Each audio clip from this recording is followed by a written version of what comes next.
I was just looking, and actually this is a good example. This back line of dirt here is a good example of how much extra dirt you have to move just to make up. Again, this is about 3.5 foot. This down here is about 2.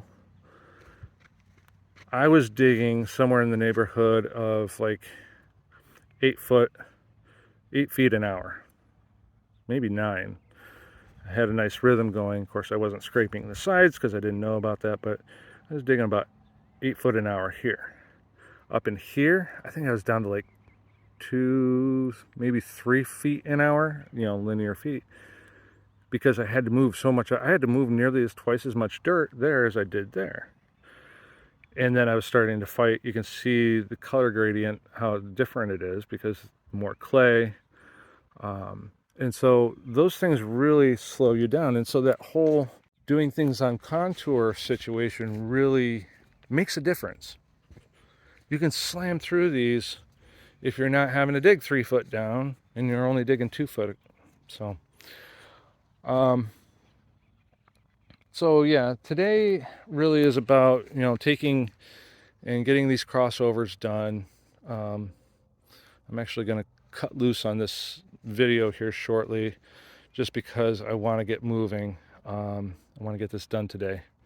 First one took me forever. Hopefully the rest of these don't take nearly as long.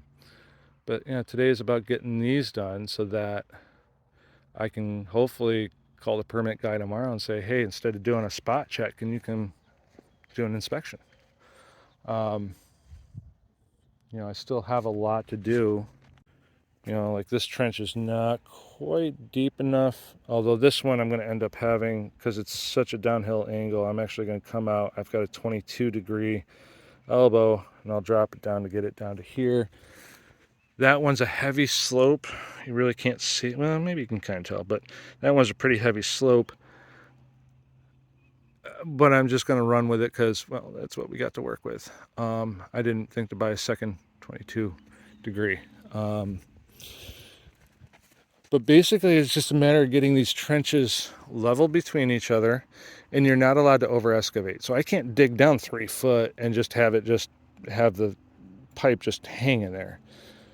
You can only excavate as far as the bottom of the pipe. So you got to dig it out with a backhoe, and then you got to scrape the bottom with a shovel in order to get it there. That one I broke up a little bit more last night. That one should be pretty easy. And this one down here, the walls kept falling in on me. Every time I was trying to pull dirt this way, it would just take it. You can't really see the cracks, but it was trying to take the whole edge out, and you're not allowed to do that. And then I had a big collapse down there, so I had to take out the end cap. And I'm going to have to clear all that out I'll scrape it all into a pile and then use the backhoe. And actually, when I do this, I'll show you a little bit. Maybe I'll show you a little bit of the whole leveling process, although I'm not overly concerned. But yeah, so hopefully in the next couple of weeks, I'll be inspected and start backfilling all of this and be done with the whole process. This is all going to end up being, I don't want people driving on it. I want to avoid people driving on it. So one of the other things I did is I don't feel like walking all the way down. You can see, where is it? There it is. You can kind of see right there, there's a black cap. And there's another one buried under here. This is my water line. And originally I would put these here. There's supposed to be one there. It's buried now. Oh, wait a minute. No, that pink flag doesn't mean anything, but there's another. That pink flag is another. But what I did is I put drainage, corrugated 4-inch drainage down to the water line before I backfilled. And that was so if I ever decided to put in extra spigots, or if I wanted to catch a line and bring it across the property or whatever, I could find them easy. And so what I'm going to do is I'm going to take some of my big old rocks, and each spot I'm going to put a rock, just as an example. Let's say we're right here. I'm going to put a rock right on the corner here of the actually it would be straight across from me right here. But I'm going to put a rock right at the edge of the septic system, the septic field, to keep people from driving over it. But it also gives me a mental marker when I go back to my site plan and I take my measurements from there to the rock. I can put that on my site plan. So even if this gets buried, it's not the end of the world. And if I know that that rock is the edge of the trench, and the trenches were 3 feet wide, if I ever had to dig anything out, and I've got all my measurements, how long each thing is and all that, so if I need to dig anything out, it shouldn't be an issue. The other thing I'm going to do is I'm going to take like a metal washer, something metal, and I'm going to glue it to the top of each end cap, probably glue it to the top of those, but I'm going to glue them like on the crossovers and the end caps. This way, if something ever comes up, I'm going to do it to the tops of the septic tank too. This way, if something ever comes up and I've got to dig something out, just take a metal detector, blip, blip, blip, blip. Oh, okay, there's one of my markers. So my site plan will get me in the ballpark, get me close. And then from there, I can work backwards to my trouble spots. I may also put in inspection ports in. Some people do that. I'm on the fence about that. I don't know. We'll if I only had like 3 runs, like 3 lines, then yeah, I probably would have done that. But I've got 1, 2, 3, 4, 5, 6, 7, which means 7 more pieces of 3-inch, 7 more, inspection ports at $10 a piece or whatever they are. Is it really worth it? So I'm still tinkering with what I'm going to do about that. But I'm actually going to ask the permit guy his opinion on it as well. I think it'll be good to have an idea what his thoughts are on it. But so that's everything today. I'm taking the last good day of weather, trying to get this knocked out. Worst case scenario, I get a chunk of them done and he comes and does a spot check this coming week and permits me after that. That's cool, whatever. So crossovers are relatively easy. Once your crossover trench is level to each piece, it's a matter of drilling them out and knocking them out. It should be easy peasy. Basically what I did is I took my laser level, I stuck it right in the middle here so that my horizontal line would be in the middle, and then I shoot it to see if I can get it now. There we go. Sort of. I already did this earlier. So basically you want to shoot it so that you go, okay, yeah, everything looks good, that's level. It'll go across. If I was working from the other end, because the water flows this way, I'd want to make sure that it's downhill. I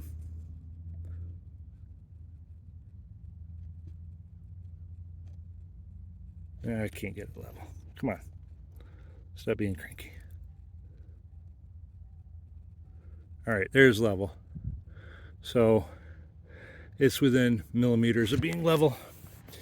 And then you take and drill out with a hole saw right there and at the other end. And I made these a couple inches longer. So that they overhang into here. Inside of that, there is a piece of plastic. I don't have one handy.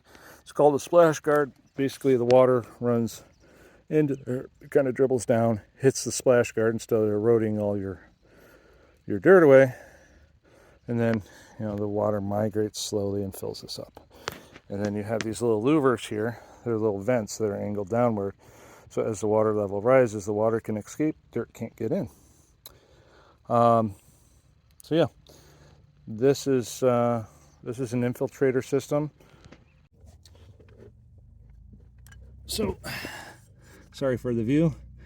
This is what I've been using. I've been using the Spider. I like their products, made in America. This one's kind of cool because it's got this button here. So when you push that, you can actually pull the drill bit out and it pops out whatever media is in there.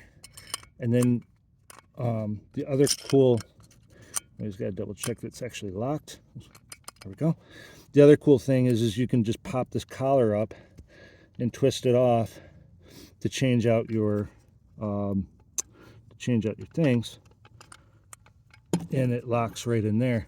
So, you know, changing these out becomes about 1,000% easier. Getting your garbage off of there becomes about 1,000% easier. Unfortunately, it's got a massive shank on it. Didn't realize that when I bought it. So I'm using 10 millimeter impact socket on my drill. That should do the trick. I love my DeWalt stuff, by the way. These are the subcompact max 12 volt. All of my power tools are this. Yeah, so all the batteries are interchangeable. I might have gone with the 20 volt, but the 12 was on sale when I bought the first set. And so that's what we've got. Basically, I know that the top of this ridge right here is centered to the hole. This one, I'm just going to run it just a smidge down. Just a smidgen.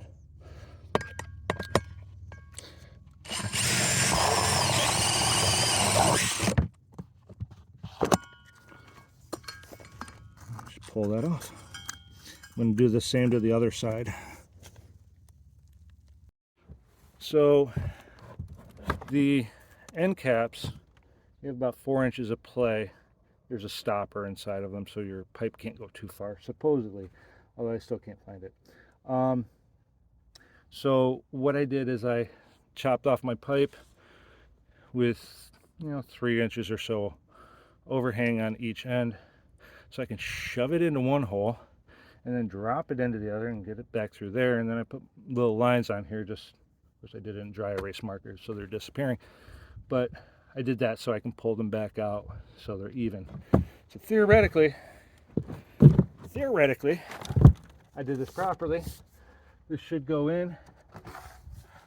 It should go in here, except for the fact that I got a little ridge right there.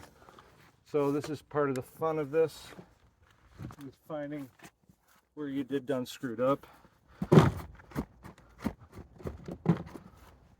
Don't tell anybody who did it this way. This is not code, but it should be enough.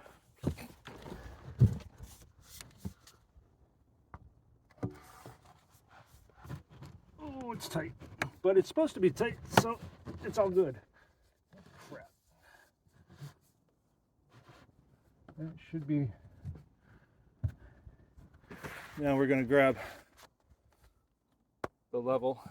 And we're just going to double check, make sure I didn't screw that up too badly.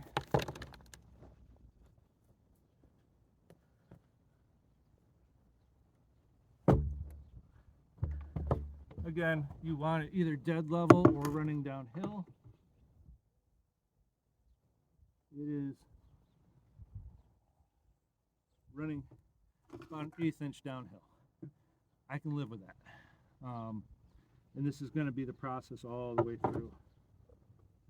Try not to leave your garbage in the trenches.